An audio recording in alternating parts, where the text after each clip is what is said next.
For the European Union Commission, President says Ukraine must win the war and make it a strategic failure for President Vladimir Putin's aggression. Ursula von der Leyen made the comments at the World Economic Forum in Davos, whilst pledging $10 billion more to Ukraine's fight. She also said the bloc is supporting Africa in boosting its food production capacity after accusing Russia of using food as a weapon of war. It's a matter of Ukraine's survival. This is not just an issue of European security. This is putting our whole international order into question. And that's why countering Russia's aggression is a task for the entire global community. Ukraine must win this war. Well, for more on the World Economic Forum, we can now speak to our correspondent, Adefemi Akinsanya, who joins us live now from Davos in Switzerland to take a look at what's going on. Today is technically the third day, but of course, we're seeing things happening there. Adefemi, it's good to see you. It looks like a bit of a sunshine you've got in there without the snow. So it's a little bit warm. I'm sure you're feeling at home. The global food crisis brought strong words from European Commission's President Ursula. What are the plans to tackle it?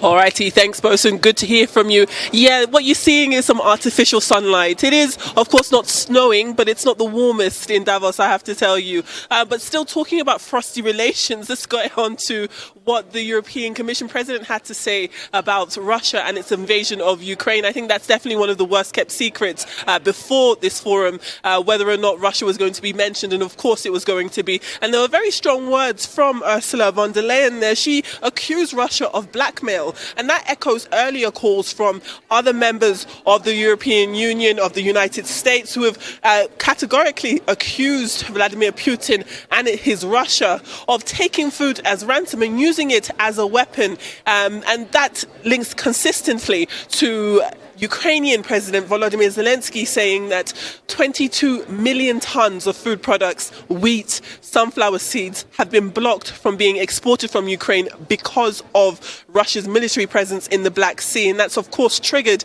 a global food crisis. And not very many people are smiling here. So as you said, Ursula von der Leyen had very strong words to say about what Russia is doing to Ukraine, and again came out with a very historic message when it came to its support for Ukraine. 10 billion euros is the single biggest offer in terms of a macroeconomic financial package to a third country. So it is historic things that we are seeing here.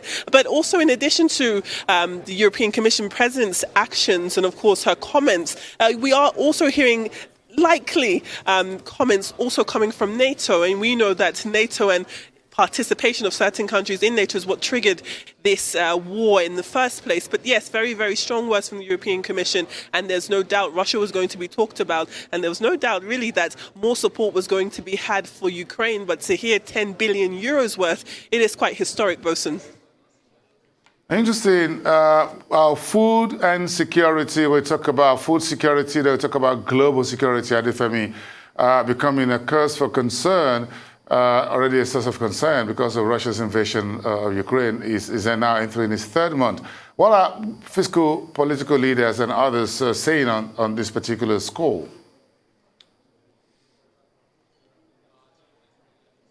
I'm so happy you talked about security because that was very interesting. We had Jens Stoltenberg, who is the Secretary General of NATO, come out and say, listen, free trade is not that important, especially when we're talking about freedom. In fact, he said freedom was more important than free trade. So countries around the world need to think twice and be a bit more intentional when it comes to the countries that they're dealing with, that they're trading with. And they're using security, of course, as an example of that. So obviously, one of the first things that would jump out, at you is going to be the fact that if you look at military presence, we know that with technology and the sharing of technology, there is the potential to weaken a military's, arsenal along those lines. In addition to that, there's also one thing that we have been talking about is definitely the food crisis, but also the energy crisis. And that's been triggered by a lot of countries' over-reliance on Russia's natural resources, on Russia's energy resources. And this puts this war, its invasion of Ukraine, puts these things into context, because now, in retaliation to international sanctions, Russia is not only holding food to ransom, but also holding its own energy to ransom, threatening to turn off its taps to other countries. Now, obviously, the likes of Germany haven't been affected by that, but we are hearing Finland, for example, Russia threatening to do so over that side. And that's because we know Finland have been trying to gain access into NATO. Finland and Sweden have been trying to do that, actually. And one of the thorns in both of those countries' sides has been Turkey. Turkey is not happy with the prospect of Finland and Sweden joining NATO, because Turkey believe that Finland and Sweden have become a welcome place for members of the PKK, which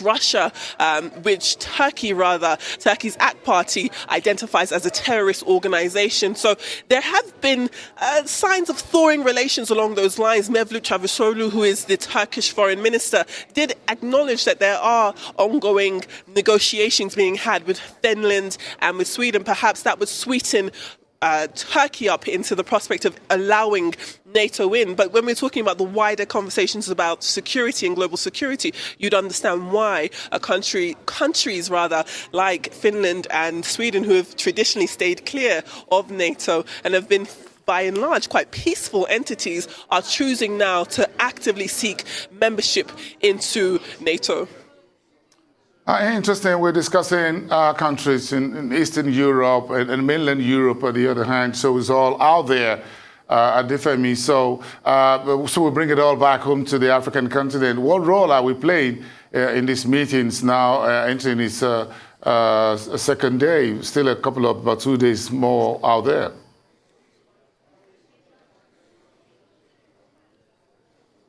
Definitely. So when it comes to Africa, actually in the next coming minutes, I think as soon as I drop you, I'll be rushing over to listen to what this African meeting has to say. And it's talking about how Africa can properly position itself to take advantage of its vastly growing population. By the year 2035, every year more Africans will be entering the workforce than many of the Western countries combined. It's a huge population. And what this meeting seeks to do is identify ways in which that population can be actively leveraged on, so we're not seeing more and more Africans being trapped in poverty, but perhaps being emboldened and given opportunities for them to really take advantage of having such a strong human resource, being that there is such a growing population over in Africa. So there's that.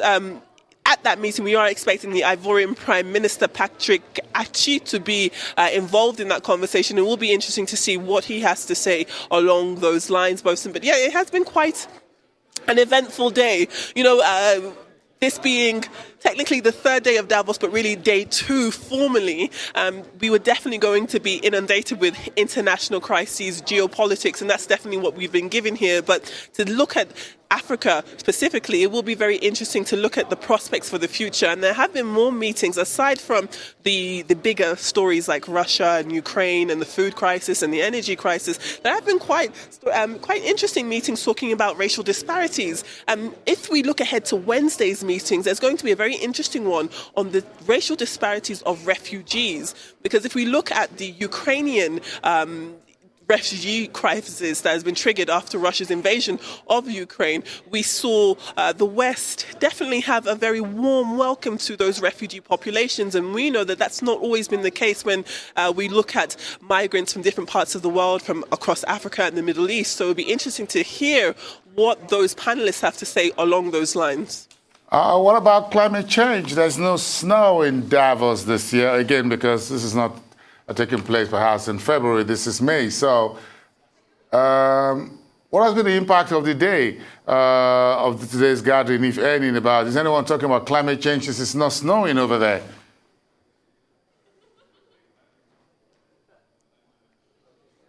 Oh, they're talking about climate change, of course. John Kerry sat down.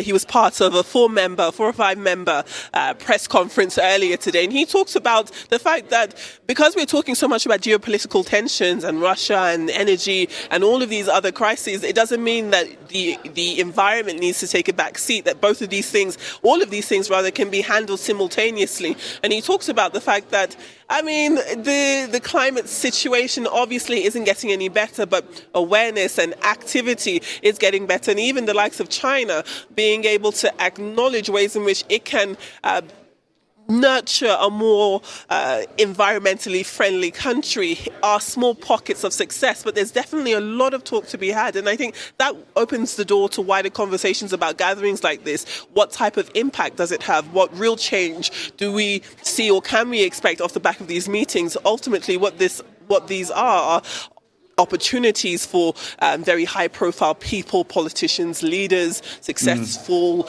businessmen and women to come together and discuss their own lines of work and what's going on in the world. But there has to be a bigger question as to what exactly is this going to do? How is this going to be helped? And sure, we can say an example of help would be the European Commission's announcement of that €10 billion package. But across the world, there are many. Okay, thank you so much, Adefemi Akinsanya, there out of the World Economic Forum in Davos.